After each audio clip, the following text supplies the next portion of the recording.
Okay, class, please rise up. Who is our prayer leader for today? Okay, Mr. James, please lead us in prayer.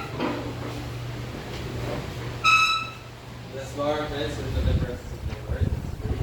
Our Heavenly Father, we thank you for the new day you have given us, and for the blessings and your protection and guidance with us. Also guide us, our teacher for the day, may she impart your knowledge and also give us wisdom to understand all the lessons that we have for the day. Thank you for listening your prayer and for your love and your prayer. Amen. So, a blessed day to all of you. Good day, Ma'am Allison. Okay, so before you take your seat, please arrange your chairs, pick up those pieces of paper underneath, and also prepare yourself for our discussion for today. Alright? Everyone is settled? Yes, ma'am. Okay. Is there anyone absent for today's discussion? Class monitor, Anna? There are three absences for today. There are Rhea, Dante, and okay. Please tell them that they need to bring me an excuse letter for me to know why they are absent for today. Okay. Class, how are you today? We are good, ma'am. We're okay, How do ma'am. you feel? Happy? Happy? Hungry? Anything else? Yes? Thirsty? Okay. Before that, I'm sorry for delaying. okay, please come here.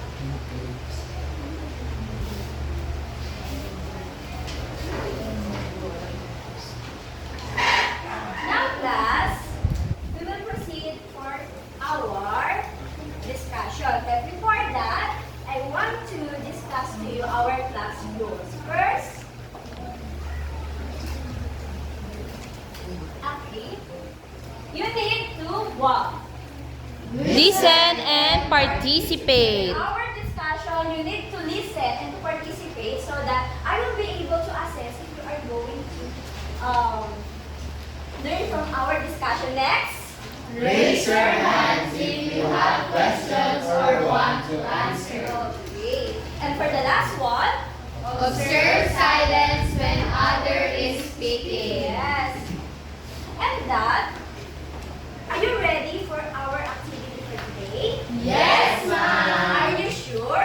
Yes, ma'am. I can see that all of you are something tired. Do you feel any tired on this day? No? Yes, because of some activities.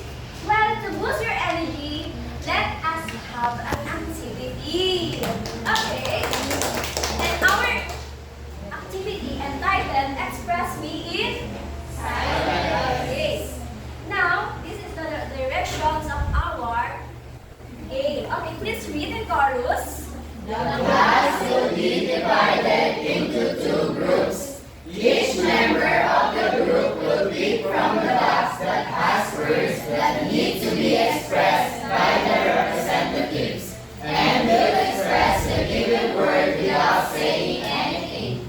Each group will have 2 minutes to perform the activity. The group that got the most number of correct answers will be the winner. Okay, is the direction clear to you? Yes, ma'am. Okay, this will be the group 1 and this will be the group 2. Okay, please pick one representative from each group and come here in front. Okay. From group 2, we have Jalil, and from group 1, we have Winilin. Okay, come here in front because you will play Jack and Boy so that we will be able to know who will be going to play the game. Okay. Okay, the winner is the group 1. Okay, are you ready? Yes. You will read from this box and you need to express it without any words said. Okay. Group 1, be attentive to what your representative will express. Okay. You have 2 minutes and it starts now. Crying. Sad. Sad. Alone. Wow, amazing.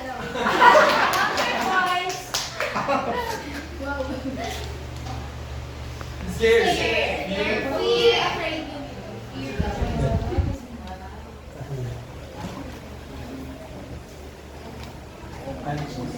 Conscious. Thinking, Relax, painful, relax. painful.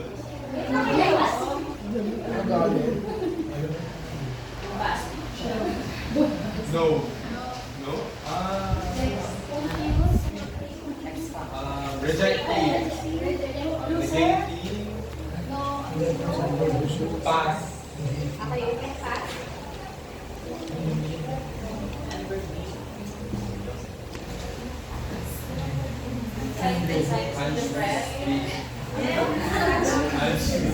Okay, 53 seconds. What? Confused. How many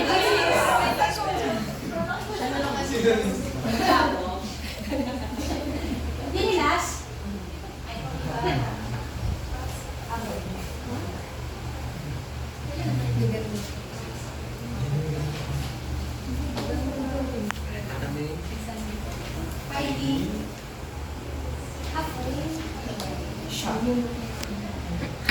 Hello. Machine. 10, 9, 8, 7, 6, 5, 4, 3, 2, and 1. What's that? Old Okay, group 1 got how many points? 7 points. Okay. Group 2.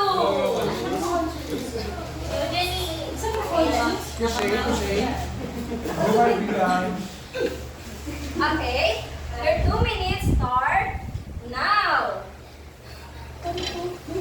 Hello. Enough? No. Disagree?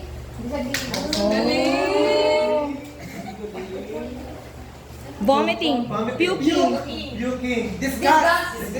Dog. Thinking. Thinking. Wondering. Shock. Surprise. Surprise. Amaze. Amaze. Magnifies. Shook. Hiding. Mysterious. Shy. Hiding. Pass.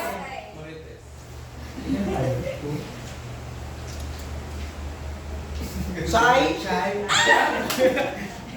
Ang cute eh. Ay, sorry. Amaze. Exciting. Amaze. Excited. Excited. Surprise. Shock. Terrified. Afraid. Horrified. Scared.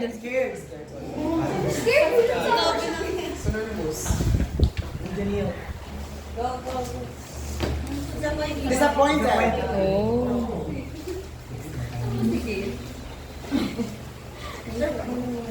Shy ulit. Ano yun? Shy 2.0. Battered. Umo? Cutie pie? Happy. Isa lang. Mad. Irritated. Frustrated. Di ka. Tirahin mo ba? 6, 5, 4, Relief. 3. Yay! Yay! Group 2 got 9 points. 9. Our winner is the group 2. Okay. With that, I will give you a claim prize. For that, later you will claim your prize. Oh, thank you, ma'am. And now, based on our activity, what have you observed? Okay, Mr. Ronel? I think those words are pertaining to our emotions. Alright, correct. The game contains emotion that you express. Another answer. Do you have any observation? None? Okay, let me give you a question. If we have to express our emotion and we do not know how to express it through words, is it difficult for you? Yes. Okay. Because we are not able to identify our emotions. Okay. Based on our activity, how do you know if your representative expressed the correct emotion? Based on what? Facial. Based on expression. Okay. Now, we will tackling about the words that will be used to express our emotion. And that's what we call Interjection. okay. Based on our title, what do you think is about interjection? No one? Okay, Miss Janir. I think interjection means that it is the word that we use to express our emotions. Okay, express our emotion. Well, let's see. Okay, but before that, let us proceed to our learning objectives so that we're able to be guided in our discussion. Okay, you students, at the end of discussion, you will be able to, number one, Identify the meaning of interjections. Recognize the different punctuating of interjections. Apply and show the importance use of interjection through the use of differentiated tasks. okay. And based on the meaning that given by Miss Janil, the interjection is the word or the group of words that expresses our emotion. Okay. And with that, Miss Janil will receive a frame. Wow. So much, Mom. Alright. Where do you usually found an interjection? Mr. Dante? For me, interjection, it's like a sudden impulse of us whenever we are in adrenaline rush, for example, or whenever we are doing something. For example, we are lifting a heavy material. We usually say like that. So it's like it's like an expression that translates to our emotion. Okay, Yeah. impressive answer. And with that, you will receive a star. Okay. I have here okay, but before that, before we proceed to different parts of interjection, okay, give me emotions. Happy. Okay? Please raise your hand. Please. Miss Janine. Happy. Happy. In love. In love. Terrified. Terrified. Angry. Angry. Sad. Nervous. Nervous. Embarrassed. Embarrassed. Other. Impressed. Impressed. Okay. These are the example of emotions that a human feel or we do. Okay. Number one is we feel happiness, sadness, fear, disgust, anger, surprise, frustration, pride, envy, and jealousy. That's those emotions do you feel and express? Yes, ma'am. Because we are created with emotions. And Yes. without emotion, we are not able to convey our feelings to something, to someone.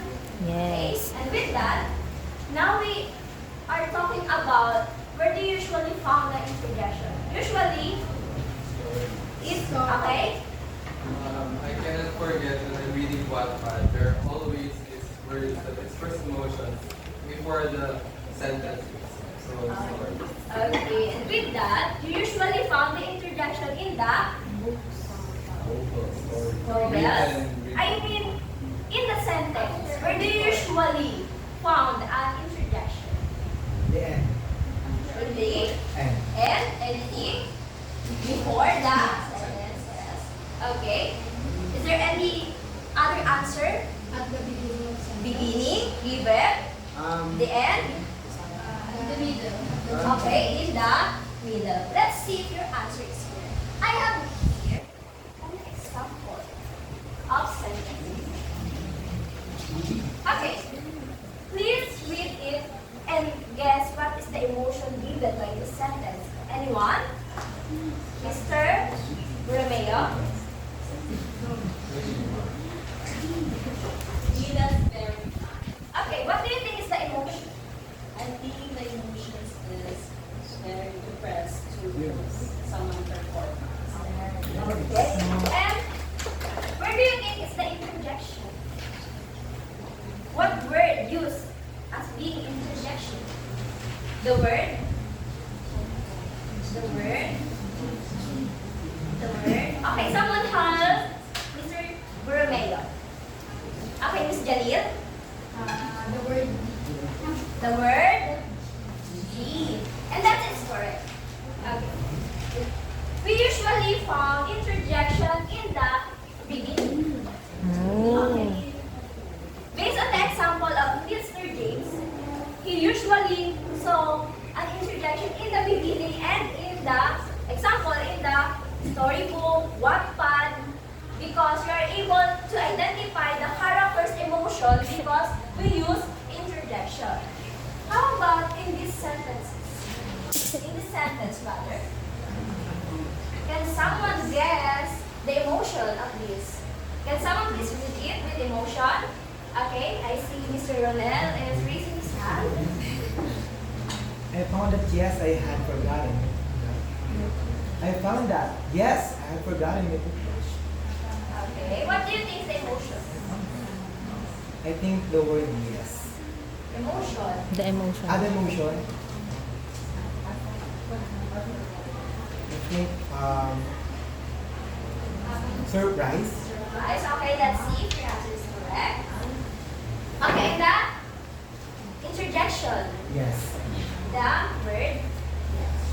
And that is correct. We usually, or not usually, we use interjection in the, we see interjection in the middle part of a sentence. And for our last part, okay, can someone please read it with emotion? Miss Arnan?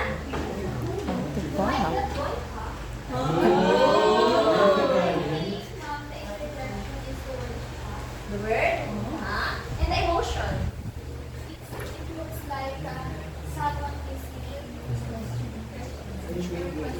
Okay, let's see if you're answering. Okay. The correct answer is usually the word how. And the emotion is that you are questioning someone. And with that, those who answer me will receive a vice speaker. Okay.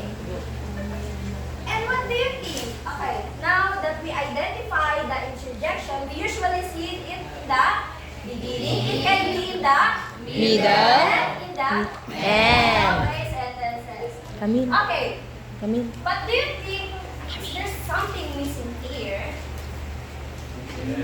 Okay, please raise your hand if you want to answer. Okay, Miss Blanca. I think the missing part of the sentences are the punctuations. Okay, and what do you think is punctuation? Miss punctuation serves as the pause while Pause. Okay, just repeat your answer. it serves as a pause whenever you're reading. Like for example, if the sentence is very mahaba, Long. you need to, very long, you need to pause if it is necessary. Okay, another answer is, okay, Miss Emily. Punctuation marks. Yes. Punctuation mark is used to express our feelings and emotions. Okay, very good. Okay, we use punctuation marks to also express our emotion. Give me an example of punctuation marks. Okay, any other hand? Miss Gail? Exclamation. Exclamation. Look it up and okay. Exclamation. Point. Okay, another answer. Another hand, please. Miss Katal. Period. Period. Okay. Miss Kylie. Question mark. Okay, last one. Any other answer? Jomar. What? Okay. Okay. Punctuation marks also serve as to our emotions. And now, before we proceed to different types of completing our interjection, how do you express when you feel in pain? Okay, can you give me an example of interjection used when you feel pain, Mr. Ronel? Ouch.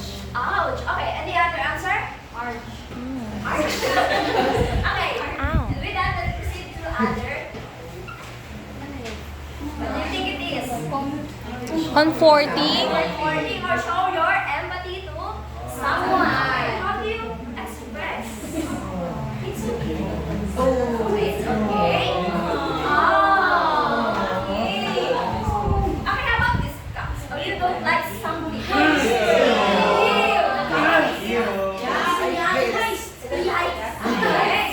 How about being joy? How about sadness? How about anger? How about grief? Okay.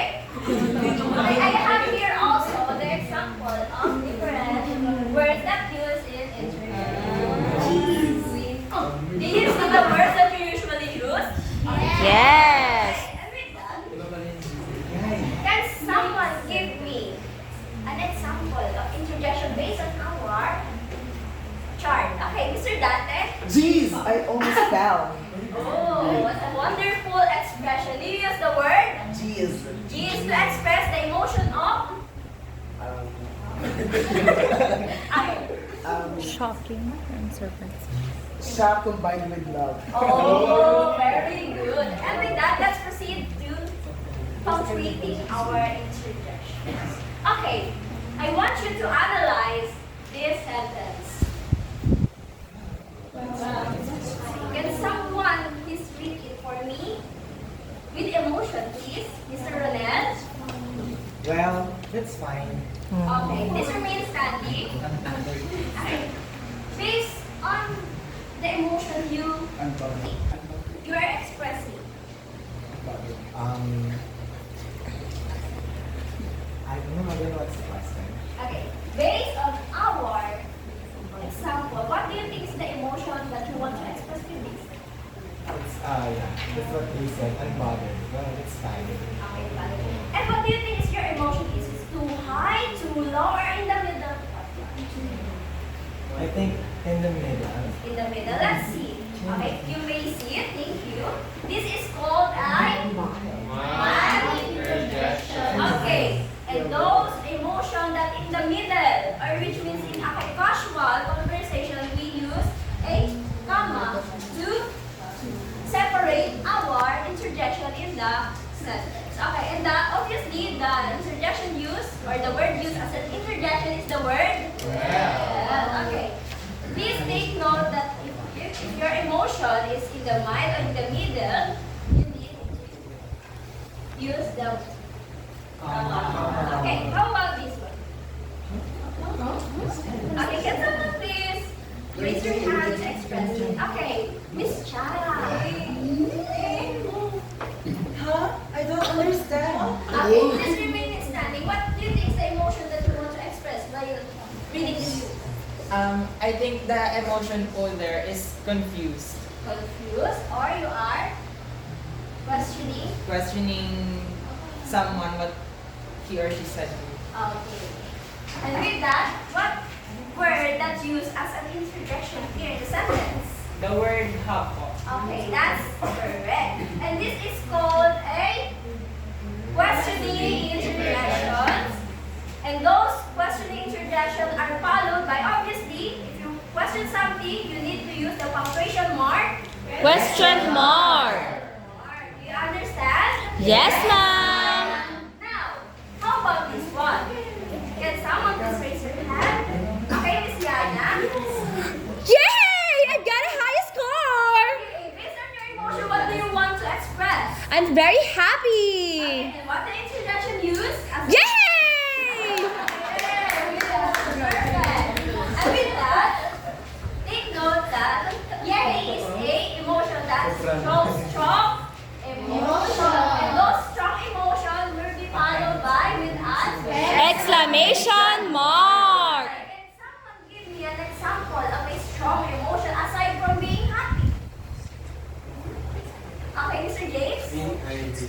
Being angry. Okay, very good. Okay. Shock. Shock. Hurt. Hurt. Okay. Those are the example of Strong emotion.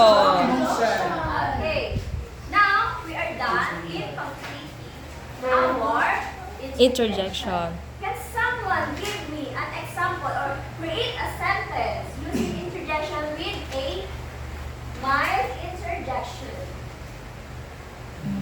Aside from the word well, you can use our example to create short sentence. Okay, Miss Janine. Never mind. No. Never mind. Okay, you use the word interjection. You use a word. Yes. Yes, the word to express mild interjections. And when you wrote it in a paper, You need to use before I and then punctuation. Comma and then the never mind. okay, Wow, very good. Ang galing naman How ni Jen. about a questioning interjection? Mr. Ryan. And with that, I am sure that you are already ready for our Activity. Okay. Please read that direction. The class will be divided into 3 groups. Each group needs to choose from the emojis to know what task is assigned to their group. Each group will have 5 minutes to make their work and 5 minutes to present their group work. The presentation will be graded through the use of scoring rubrics. Okay. Do you want me to clarify something on our direction? No, ma'am. You understood? Yes, ma'am. I will be divided you into three groups. Okay, this will be the group 1 for your drawer up to Revelit. And the group 2 will be here. And the group 3 there.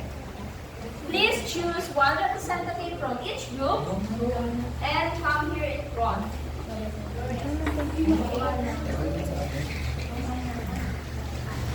Okay, please choose your emoji.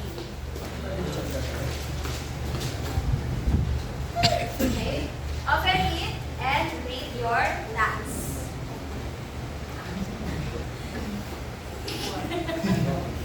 Group 1, slogan making. Make a slogan poster about the use of interjections in communicating. Group 2, mannequin challenge. Make a scenario based on the given emotions and act like a mannequin. Happy, sad, and scared. Group 3, role playing. Make a school scenario where you will use different interjections in communication. Okay, please proceed to your group and you have 5 minutes to start your work and you have 5 minutes to present it. Okay, your timer starts now. Okay, class, time is up. You need to prepare a 1 sheet of paper and write your group members. Okay, and pass it to me.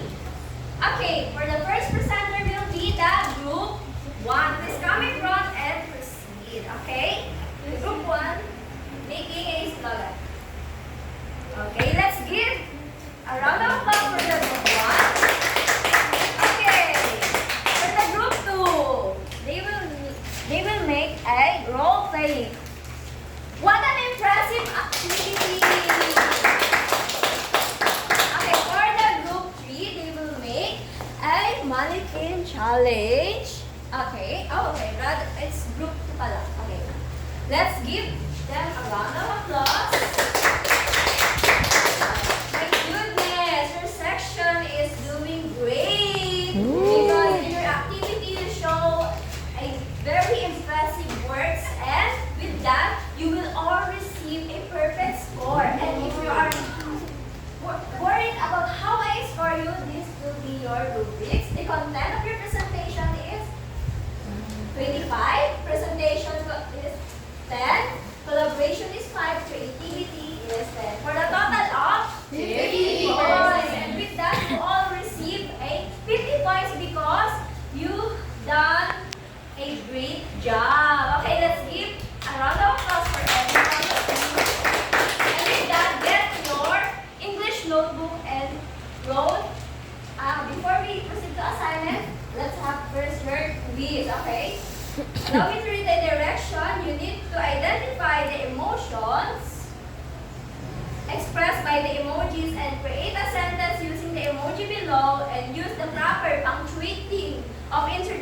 and write your answer in the lines. Okay, please get one and pass. You have 5 minutes to answer. Okay, finish or not finish, please pass your paper. And I will be the one that will check those papers. Okay. Okay, get your English notebook, everyone. And for your assignment, you need to please read in chorus.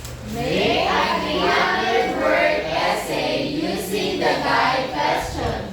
Why interjections are important. How can I apply the interjections? Okay, please take note that you can use a bond paper, you can print it, or you can write it in hand. Okay? For the scoring rubrics, you need to. Okay, for the content. 10. Organization. 5 points. Neatness of word. 5 Okay, points. take note that you can design your work. Okay? Are we clear? Yes, ma'am. For the last part of our discussion, you need to answer this reflection. I want to know, how do you feel about today's lessons? Okay, you need to check the emojis. Okay, and you need to write the 3 things that you have learned, 2 things that you want to learn more about, and 1 question that you want us to meet or in the topic that we discussed. Okay, and with that, do you have any question? None so far, ma'am. Understood our topic? Yes, ma'am. Please take note that you need to apply interjection in correct way so that you are able to express your emotions correctly. And with that, thank you everyone for listening and goodbye. Goodbye. And thank you, Ma'am Nielsen. Congrats.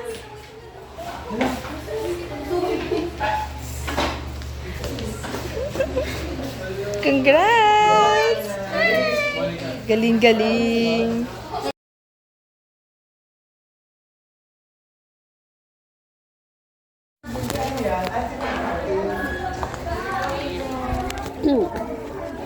Okay, so for the positive feedback, so what I love about your performance a while ago is that your voice is loud enough to be heard by everyone.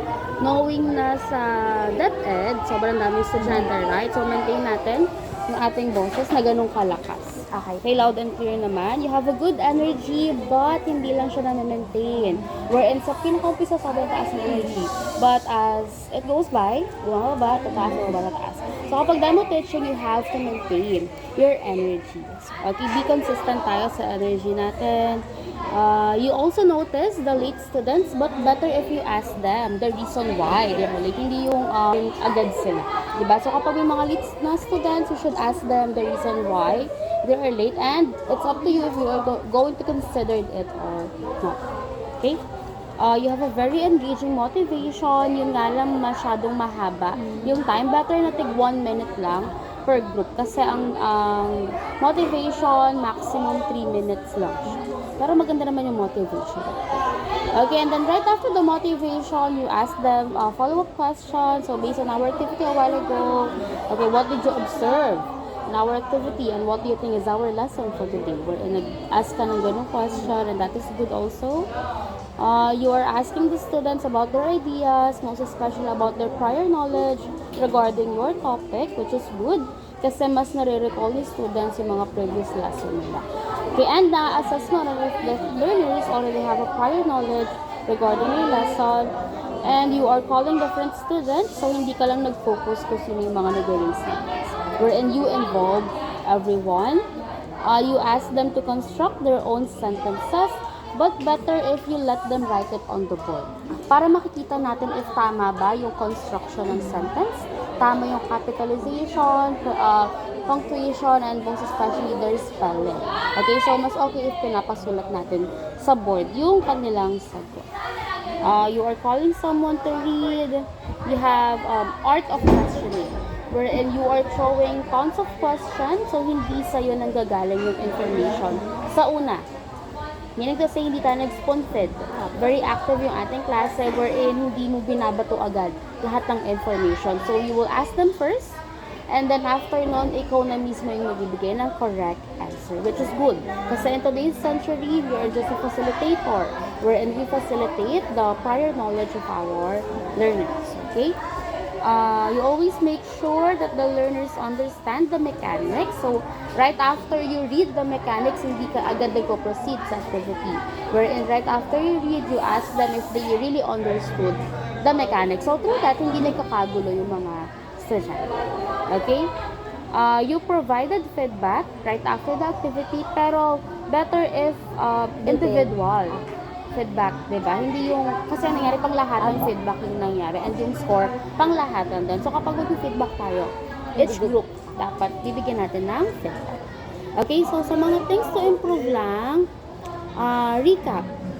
Parang nalimutan natin mag-recap, di ba? Recapitulation before introducing new lesson is really important para ma-assess natin and para ma-measure natin if the students still remember and still understand kung ano ba yung previous lesson natin. Kasi kapag hindi nila naintindihan yun, kailangan natin balikan. Kasi hindi tayo pwedeng mag-jump agad into another lesson without them understanding fully the previous discussion. Okay, proper intonation. So, most of the time, parang monotone tayo. Very good. Parang ganun yung tono natin. So, practice natin yung proper rising and falling intonation. Okay? Ayun nga, sa motivation, better if 1 minute lang per group.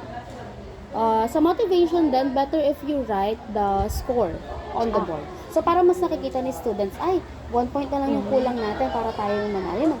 Mga ganun. So, through writing the scores kasi on the board, mas na-excite sa student. Okay? You provided timer naman sa ating motivation, which is good para na ma-manage natin properly yung oras natin.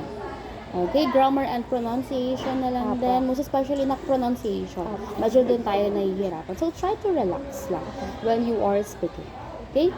Sa activity, mas better if you provided a timer din sa activity, di ba? So, kasi kapag activity, di ba, 5 minutes prepare, 2 minutes for the presentation. So, 5 minutes is long enough. So, mas okay if magpo-provide tayo ng timer para makikita natin or para ma-manage natin yung time natin. Like, for example, 3 minutes pa lang pala, pinag-perform mo agad sila. 6 minutes na hindi ka pa nagpapa-perform. So, kapag wala tayong timer, hindi natin ma-manage masyado yung oras natin. It's either magkukulang or susobra tayo sa time. Okay? Rubric. Nauna si performance bago si rubric. So, right after the mechanics, rubric agad. So, parang hindi natin siya makalimutan. Sa taas si mechanics, sa baba si rubric. Okay. Kasi diba nalilimutan natin na next slide, si rubric na. So, mas okay if sa isang slide, magkasama na si mechanics and si rubric. Or, post it on the board. Diba? Tawag dito? Traditional INs yung gagamitin natin kapag rubric. Okay, sa lesson plan mo, ang concern ko lang is making effective domain. Kasi hindi natin pwedeng i-relate si objective sa differentiated task. Kasi kapag sinabing differentiated task, diba, by group yan. Wherein ang objectives dapat must be achieved by everyone. So kapag groupings, kasi itong group lang na to yung naka-achieve or nakagawa ng code, what about the other groups? Ibang activity yung ginawa nila.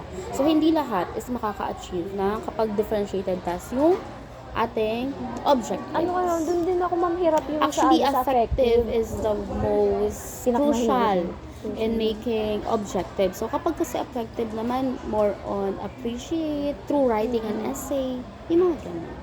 Oh, okay, gets it. So, through that, this is your score. Ano kaya sa tingin mo score mo? Hindi ka siguro abot ng 90 mo eh. Talaga ba? Hindi ka confident. Grabe ka naman. O, ayan ang score mo. Thank you! Magaling yung dalawa na. Maintain natin yung energy. Yung energy, maintain natin. Yung boses Na-compare ko mo. na yung una kong demo. Okay yung boses mo. At hindi ka nag-spool fit. Kasi malaking hatak sa grade kapag nag-i-spool fit. Meron din yata ako ma'am yung mga mannerism. Mannerism, meron din. So, okay lang naman yan. Kasi normal naman. Pero practice, avoid natin yung mannerism natin. Okay? So, focus ka lang sa sa active na klase wherein hindi ka spoon-fed. Okay? So, Ma'am, yung eto ba ma'am, isasama namin dun sa portfolio namin? Ito? Apa? Hindi naman. Okay po. Okay. Thank you po.